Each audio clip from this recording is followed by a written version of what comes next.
Hey guys, welcome to the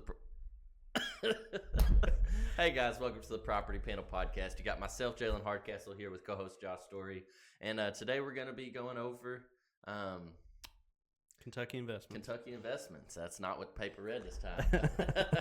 We are going to be going over Kentucky investments and investments as a whole, breaking those down and stuff like that. But before we dive into that, Josh, you want to kick us off with our sponsors? Yeah, I'd like to thank our title sponsor for this episode, Collier Title Company. If you need deed prep, title work, closings, and more, they're located in Brandenburg, E-Town, and Louisville. You can call them at 270-763-6589. And then for this week's sponsor, We Buy Houses, you can call 270-945-5416 or 270-945-7189. Yep, thank you for that, Josh. And if you or anyone you know would like to be a weekly, monthly, or yearly sponsor, that is 100 weekly, 300 monthly, and 3,000 yearly. And you're advertised on our intros, outros, as well as intermissions, if they are that long. We've been kind of keeping them kind of short and to the point, just more for the sake of our viewers, as well as cramming in as much information as we can. So let us know some feedback if you like the shorter ones, the longer ones. We're down to do whatever. I think we do plan to come back with some lives now that we're getting a little in the cooler season. The daylight is a little earlier setting now, so we're going to get back in here, get back to those lives. But you want to tell them about that giveaway we got going as well? Yeah, we're doing a TikTok giveaway once we hit 100 followers. I think we're around like 60 or 70 or somewhere around there. But we're going to be giving away merch for Cedar Hill Properties and for the Property Panel Podcast. Like I said, all you got to do is follow us on TikTok. Free way to enter in and free way to support. So go ahead and enter in on that. And then we're also available on Facebook, Apple Podcasts, Spotify, and YouTube. Just check out Property Panel Podcasts on any of those platforms. But coming into November soon, we got almost a month away. We're having a Doe Valley golf scramble. We got the list full, but we're still looking for alternatives if you want to go ahead and sign up. And we do have one team on the alternate list already, so go ahead and get in on there because we don't expect too many to withdraw from the tournament, but things do happen, and so it's good to be the first few because that's usually, I think, 2 or 3 is about typically on average what ends up being able to come from the alternate list. And then our sponsorships, we're making custom signs. I think they're going to be finished up either this week or next. So if you want to get in on that, there's still time. So if you want to sponsor the scramble, just go ahead and give one of us a call, and we'll get that set up. We'll get a sign made for you. I think it's like $30 to sponsor, but we'll put you on one of the holes and put a sign out there for you. Yeah, and obviously I just got back from vacation. I know that we recorded our last week's episode before I left and just got back yesterday. Kind of in line with the golf. We went down there for my buddy's wedding. Congratulations to Garrett Brook. Beautiful wedding right there on the beach. And then we got to stay with the in-laws for the rest of the week, which was a good time. But while I was down there, I actually played at the Bay Point Golf Club, and I didn't want to fly with my clubs because you always see horror stories of them breaking or losing them, whatever. So I just flew down there, rented a set, which I kind of like doing because it allows you to kind of test the ones that you see online everyone's been going crazy about. And I played with the Callaways, the Callaway AIs, and this weekend I actually played with the TaylorMade QI10s, and oh my goodness, them clubs, just the driver alone will change your game. And I know it's kind of pricey, and I always kind of laugh at people that are like, I need a new set.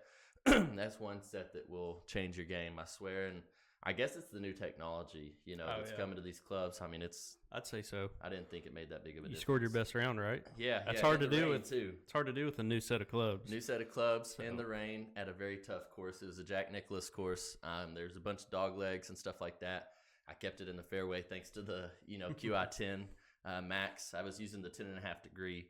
And I typically like the stiffer flex, but I was dealt with what I was given, and I was hitting them well. So I'm actually on my way to get a fitting next week. That's how good they were. Yeah, I want to try some of those clubs. I'm hoping. I mean, that's the thing with my ball. It just got so much spin all the time. So I wonder if I could slow that down. And like you said, a newer driver, even I think you really need to take that one out of my bag and start using it. You hit that one good every time, and it's they're good for us, but still I couldn't imagine the difference in the two, and it was really cool to see. And it kind of made me bite my tongue a little bit from what I used to say. But yeah, obviously back from vacation, back to the grind. We got a closing today. Josh got a couple under contract while I was gone, so that's pretty cool to see. We're just keeping it moving and doing our thing here. Rocking and rolling. Property. Yep. Yep. I think that goes over that, but I guess we're going to dive into the episode for today. Kentucky investments. So there's, different kinds of investments we're looking at today. Regular real estate investments, things like flips, rentals, buys and holds. College investments, tourism / vacation, agricultural properties around, developing businesses and industries like the steel mill. And I think there's a lot of benefits to each, which we're going to go over. But we'll kick it off with regular investments. So, you got your obvious, flips, your rentals, and your buy and holds, which, Jay, what are we looking for when we're trying to find a good flip or a good rental? Well, so kind of before I get into that point, kind of like you said, we got those 4 different investment strategies. And the regular flip or the regular investments, as I should say, kind of we've talked about before, especially in different markets. Some might be more desirable than others, but in any market, there's still money to be made. So, that's kind of what we're talking about in your regular investments, your home base, wherever you're staying, keeping it local, easy to manage and easy to get supplies and everything and get the jobs done. But obviously, like Josh had pointed towards, what are we looking for? Distressed. We want those distressed properties that might need a little work, or even maybe, looking to the older crowd and people that might be selling or, that might not want to cause some feud in the families. We'll go ahead and get them their money so they ain't got to fight over it, and we'll buy the properties like that. But like you said, it's going to be those flips, those buy and holds, or those rentals that are going to be close and easy to manage for you. Yeah, and we usually find those either off market or, through foreclosure. There's not really one good way to find it. Kind of just like everything else, you got to look in all the places, including auctions and stuff. But yeah, you want to find something that needs some work. So you got a little bit of a margin to work with. And, I think that holds true for rentals as well, because, obviously you're going to have a cheaper mortgage to be able to make the rent make sense. So you can't be paying market value for a rental, or you're going to be these interest rates. Yeah, you're going to be negative if you do that. But, those are 2 good strategies. Like you said, keep them close to your area. That way you can work on them. Just, whether it's coordinating contractors to go out there to fix it, or if you're doing it yourself, it just makes it easier if you're within, driving distance within an hour to make that happen. Outside of that, it's probably a little tougher to manage, but I'm sure if you're more seasoned or if you got connections in the location, probably make it a little easier. But yeah, I think those are 2 important things on how to find flips or how to get a flip is where to find them, what condition, and really you make your money off the purchase, not the sell. That holds true for the rentals as well. If you got to get a good deal when you're purchasing for it to make sense on the other end. So, pay attention to the purchase price more than the sale price typically. So yeah, and then obviously in that time that you've owned it, obviously that sale price can go up. Like you said, that's where the deal starts, and you want to make sure you get it from the get go. And then kind of like you said, having those good connections, that is key, especially if they are further drive times, like you might see in the college investments. So if you go to like a college town like WKU, Louisville, or maybe even Lexington, which is kind of local and bigger in our area, and you go buy some rentals there, they are going to stay pretty well occupied, and you won't have many vacancies. So but like you said, you need to have those connections in place. Yeah, those college town investments are pretty consistent as far as having lower vacancy, just because obviously there's a need there. When all these kids go to college, they need a place to stay. So you can typically fill those kind of rentals out pretty easily, and they stay pretty consistent. But there's all kinds of different rentals in that area you could buy. Whether it's a small house, whether it's apartments or duplexes, anything like that is beneficial in a college area if you can obviously get a good price for it. And from my experience, I think rent's actually pretty expensive sometimes in those college areas. And a lot of times what's kind of beneficial about those is these kids are younger. A lot of them are more focused on school than they are the rest of their life and getting their priorities straight. So a lot of times you'll have the parents or maybe even the college off some of their tuition or scholarship that is paying for these rents. So a lot of time you'll have less delinquent payments and stuff like that as well, because they have that help since they are a younger crowd. Yeah, there's a lot of programs that pay for housing. So that's another benefit to having college style investments. But I guess it kind of leads us into like tourism and vacations. Kind of the concept as far as rentals. It's a destination people are going to be at, so you're able to fill out that vacancy. And I think that, sorry to cut you off, but I think with the tourism and the vacation spots, they're more the short-term rentals, whereas the college is going to be your long-term rentals. You're going to get Right. your year-to-year clients, whereas, on these vacation and tourism spots, we're going to be Airbnb and VRBO and all the other syndicated sites like that we're trying to push these properties. And, yeah, we might make a little more per month, but also we could make a little less because we might have more vacancies, and there's times of the year that these areas might, produce more income than others. Also, I think it gives a benefit too if you ever want to go on vacation. Just Yeah.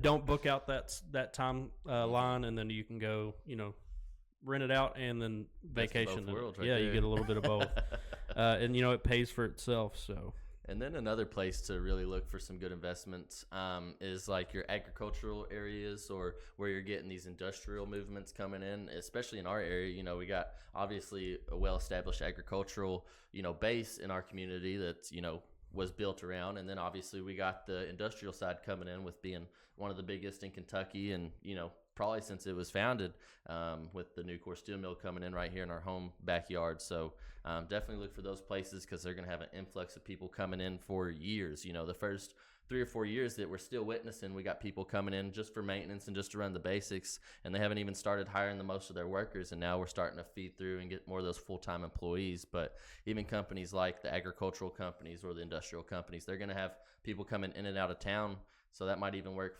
as well as kind of like an Airbnb situation for those people that might just be staying time to time. I think Nucor, like if you're from there, if you're moving from out of town and you're already working for Nucor, they give you like a housing budget, like they pay for your housing. But also these bigger businesses, not only are they creating their own jobs, but they're going to create new businesses in the area. Just kind of flourishing economy. Just with all these bigger businesses, smaller businesses, it's going to up probably the median income as well. So these are good areas to invest in. So anywhere in our area, Meade County, Hardin County, and surrounding counties is a great place to be in right now, just because it's going to continue to grow. Like I can't imagine what it's going to look like in 5 to 10 years. It's changed so much in the last already. 10. Yeah. As us growing up, it's crazy to see. And I wish I never wish I was older, but I notice more now that I'm older. Like as a kid, like it's hard to remember what Brandenburg looked like before we put in, the 2-lane bypass or the 4-lane. And now I do kind of remember that. yeah, but when I it's was younger. distant. And now, you go to E-Town and you see all these new changes and like, I need to take mental pictures every time I pass. I heard by here. they're going to expand Highway 79. Yeah. I hear that's So, supposed to be a 4-lane as well, I which mean, will be crazy. Yeah. And there's so much land on the bypass too that can be used or bought eventually for business. They're So opening up that new Kroger right there next to that Radiant. They're building a whole new Kroger. That's crazy. there's a second Kroger. Well, they're going to sell that current one after they move. Oh, okay. But yeah, so there will be only one Kroger, but they're building a whole new standalone building Yeah, that'd be nice. right next to the Radiant. I wonder what so, they're going to replace Kroger with. I don't know. That'll be exciting to see. That's a big shop. That's a pretty big building, yeah. Yeah. I wonder if they'll end up like dividing it off, making it into Multiples. Because, you still got the bank there, which the bank might move with Kroger. I'm not sure since it's kind of like a Kroger branch. Then you got the pharmacy, too, so the pharmacy will move with them. So you really could put in another 2-3 businesses there if you kind of blocked it off. Yeah, a lot of people don't like Walmart, but I kind of wish you'd get a Walmart. I think a Walmart would be cool. Yeah, you won't see no K. Rogers and Walmart together, unfortunately. But it's crazy that you'll see, well, it's not crazy because, they're sister companies. But pretty much everywhere you see Walmart, you're going to see a Lowe's pretty within a mile of it. So that's pretty cool to see. And I would love to have a Lowe's here. Dude, we need driving to E-Town to go to Menards, Lowe's, Home Depot, whatever. I do like Menards, though. Menards is nice, and they got everything. That's the best one. They might not have everything in stock, but they got everything you need. One time I was getting supplies over there, and I was over like in the wood section, which is the back left, and I was like, oh, I forgot this one thing. It was on the opposite side of the store. It's like a 5-minute You walk. need a train ride just to get They to the need other train side of the store. Little trolleys. But I guess now we talked to you about the 3 or 4 different types of investment in Kentucky. Now we'll kind of break down regular investments, which we kind of had done already, but we'll go through it in more detail, kind of recap it. And then if you have any questions, please drop them below and we'll try and address those in the weeks to come. But obviously we talked about regular investments. That's going to be your flips, rentals, buy and hold within your area. And like Josh said, find the good deals and work your area. Obviously, get a good understanding of it, and that's a good place to start. That's a starter once, and then like you said, as you get more seasoned, you're going to branch out to those college and vacation towns, and then maybe even start looking to the industrial side of things and looking where the work's going, because obviously where work's going, people are going, they got money to buy houses. So that kind of sums up your regular investments. And then Josh, you want to kind of kick off the college investments for us? Yeah, I mean, college investments, which, I'm not super familiar with them. Obviously, I've not done one, but I know, like, my brother went to college up in Lexington, and those apartments were always, really pricey, but, ultimately they end up, dorming together, so they split the rent. I think they're a great option, just like anywhere else. If you find a good deal, it's a great option to just kind of diversify your portfolio. Because usually in those college towns, it's usually a pretty big city most times. So just like we were talking about with our personal area and all the businesses going on, these college towns are typically the same. So yeah, I just think it's a really good choice. If you find a good deal, you have the money to do so. And the good thing about those college towns too, which kind of is a pro and a con, you got people that are youngsters living there, still learning life. So you're going to get stuff damaged. You're going to probably have some holes in the wall. You're definitely going to hold their security deposit. There's going to be beer and everything spilled on the floor. But at the same end of the day, like we said, there's low vacancy. They're always going to pay. And that means that also you don't have to do the most high-end finishes. You can kind of keep it subpar. It can be a little dated because people need a place to stay, especially in those larger areas. Yeah, and I couldn't imagine you would have troubles finding contractors out in the college towns. So if you're, a lot of competition there, I'm sure, for contractors, so you can probably get some good prices, on those fixes once they move out, getting it ready for the next tenant. But I guess if you have anything else to touch on college investing, no, we can go to the next one. I guess we'll move on to tourism and vacay. Airbnbs, what do you think about them? I love them. Like you said, kind of the best part about these investments is that you get to kind of enjoy them yourself as well. Obviously you want to buy in an ideal location, and then it might allow you to go to a place that you might not go as often. So like I grew up, which I'm sure you did too, camping, going to Rough River and stuff like that. It was awesome. A lot of my best memories there with my family and stuff like that. As I grew up, don't go there near as much, but now that we got those Airbnbs in there, it allows us to at least go and, capture that scene at least once a year. And that's pretty cool. I would like to start branching off, kind of like Florida or California, some beaches or something like that rather than lakes. That's the thing. There's not a whole lot of Airbnb locations around us, only a handful. So, you kind of have to spread out. Even like into Gatlinburg, I don't know what that would look like. I'm sure that stuff's expensive. Yeah, I couldn't imagine that price, but I'm sure it stays popular. Oh yeah, you wouldn't have any troubles filling that out. But people there, I feel like, get so drunk or wasted that I feel like every time I go on vacation, especially with friends or something, to Gatlinburg, something's getting broke. They're holding our cleaning fee for sure. Man, those cabins I love those cabins. I do too. It's a good cozy feel. It always smells pretty good. And it just it gives you that good feel. Maybe see a bear or two. I'd like to get Airbnb in a few states just so I can hop around. That'd be cool. That's the goal. We're Colorado, Florida. Oh, definitely Colorado, Florida, California are my first three, and then probably couldn't afford it, but I would like one in New York just because I love the noise up there. I'd like to just go see the city, and that's the city I want to see. Maybe Chicago. That'd be your most expensive one, right? Yeah, New York. Yeah. Probably won't ever own one. It's like $1 million for a 2-bedroom. What we stayed in, we went to New York a couple years ago now, I guess, and there's 4 of us. And this room actually is about the same size. Our podcast room is the same size as the hotel, and it included the bathroom and everything. Literally, the beds were in half the size of this room, just butted up, straight head to feet. Me and Josh, I think me and Kristen or me and Josh, I don't know. We all ended up sleeping just wherever you could find a spot because it's so small. And then, of course, the bathroom in this very small room as it is, all the glass in the bathroom, it's glass, so you can see through, and you can see the people taking the showers. It was weird. Not the lifestyle I'm trying to live. But that is part of it. You do got those crazy places, and that's what people want. Some people prefer that smaller, simpler lifestyle. And it's a lot easier to clean. Could only do it a week at a time. Oh my, yeah. I don't like when there's traffic, dude. In Brandenburg. Yeah. So I'm not good with like all that, especially having to drive around and stuff. I would definitely get me a bike or something and bike around. One of those little e-scooters. Those e-skateboards. Oh yeah, them are really cool. They go pretty fast too. Yeah. And then I kind of think that we touch base pretty much on the ag still. People are moving where the money is. Agricultural is huge in Kentucky, as well as the steel mill stuff coming in. I think you can get a tax write-off if you buy something zoned ag. If you plan on making profit from it, you can get a pretty big tax write-off, and it doesn't have to be anything big. Like you could sell farm eggs, I'm sure, right? Yeah, or get the ins and outs, hay bales, but then there's a lot of benefits to that. In Kentucky, we have, in addition to the ag and steel, we got the Ford plant that's here too. So, every Ford that you see pretty much Super Duty wise anyway, is currently coming out of the Louisville truck plant. And we got battery factory going in, the Blue Oval up there in Glendale, which I think they might actually be making that the new truck plant from what I've been hearing. And I think they're supposed to open up a battery factory in Hardinsburg, so we shall see. That truck plant's huge. Yeah, big things coming to Kentucky, so this is a great place to invest, and it's very centralized, pretty moderate weather throughout the year, and I recommend it to anyone. Yeah, I'm getting a lot of clients out of state. Mm-hmm.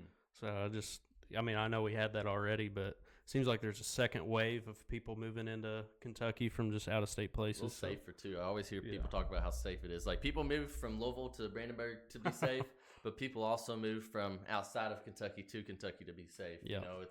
It's a pretty safe state, and I know in Radcliffe actually it was crazy to think, but 5 to 6 years ago is the third most dangerous city in Kentucky, and now I think it's upwards to 5 to 10 spot now. But we got Louisville, Lexington, and some of those crazier places that are really popping, got a lot of violence. So maybe we see a lot of influx moving out of there. So maybe that's somewhere that you could look in those cities where it used to be more expensive. You might be able to find some of those cheaper deals as well. Yeah, I think Louisville's priced pretty good. If you're looking for a place to buy, you're out of state. I don't think the market's too hot there. Obviously, it depends on where you go, but yeah, I think they have pretty affordable housing up there, so that's an option to check out. Yeah, I think that covers it. Yeah, if you have any questions or anything about anything we said, or if you got some ideas on some videos that you'd like us to post, please drop them in the comments below. Give us a like, share, subscribe. It's a way to help us out completely free, and it would mean the world to us if you did if you did do that. I'm slurring my words today. Krista came in with the food, and I was like saying something. I guess I said it 2 or 3 times. She still didn't understand. And I do talk quick. I know we've talked about it before. We'll watch these videos back sometimes in like 2 times speed, and it's just like you can't understand me. And then you got Josh, and he's like, you can hear him, and I'm like, I need to slow down or something. I don't know. You just got too much on your mind. I do. But I guess I'm gonna close it out, and I'm gonna thank our title sponsors. Thank you to Collier Title Company. If you need deep prep, title work, closings, and more, they're located in Brandenburg, E-Town, and Louisville. You can call us at 270-763-6589. This week's sponsor, We Buy Houses. We can offer cash and close in as little as 2 weeks. You can call 270-945-5416 or 270-945